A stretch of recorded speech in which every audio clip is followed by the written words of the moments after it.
Scottish Conservatives leader Douglas Ross branded Humza Yousaf weakened a failed First Minister. Humza Yousaf's SNP is hurtling towards catastrophe with his troubled administration facing a vote of no confidence.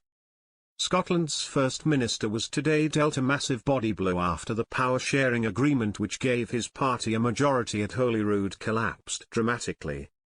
The Scottish Conservatives confirmed they will lodge a vote of no confidence in Mr Yousaf, with Tory leader Douglas Ross dismissing him as weak and a failed First Minister.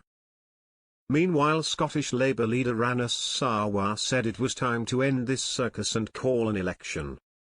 Mr Ross was speaking at Holyrood came hours after an emergency meeting of the Scottish Cabinet on Thursday morning, during which Mr Yousaf terminated the deal his party had with the Scottish Greens with immediate effect.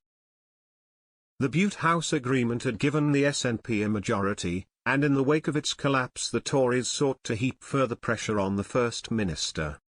During First Minister's questions, Mr Ross told MSPs, "I can confirm today that on behalf of the Scottish Conservatives I am lodging a vote of no confidence in Humza Yousaf.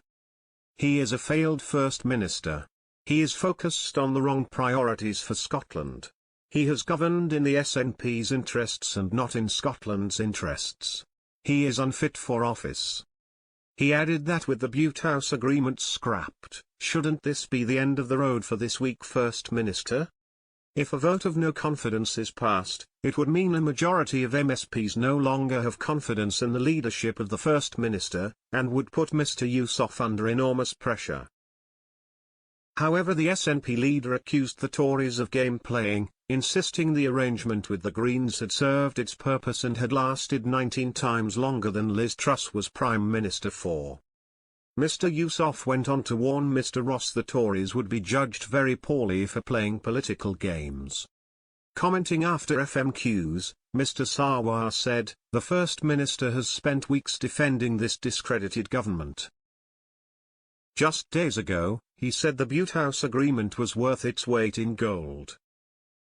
He was pleading with Green Party members to keep his shambolic government together. I hope that the cooperation agreement will continue and I hope that Green members will also see the benefit of that cooperation.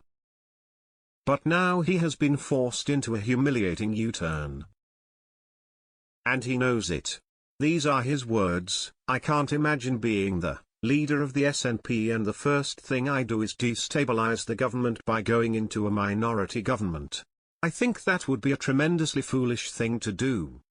Mr Sarwar continued, "The First Minister is claiming that this is a sign of strength, but for once people agree with Lorna Slater, he is weak, hopeless and untrustworthy. The challenges facing our country have never been so great, but Scotland's government has never been so poor and its leadership has never been so weak.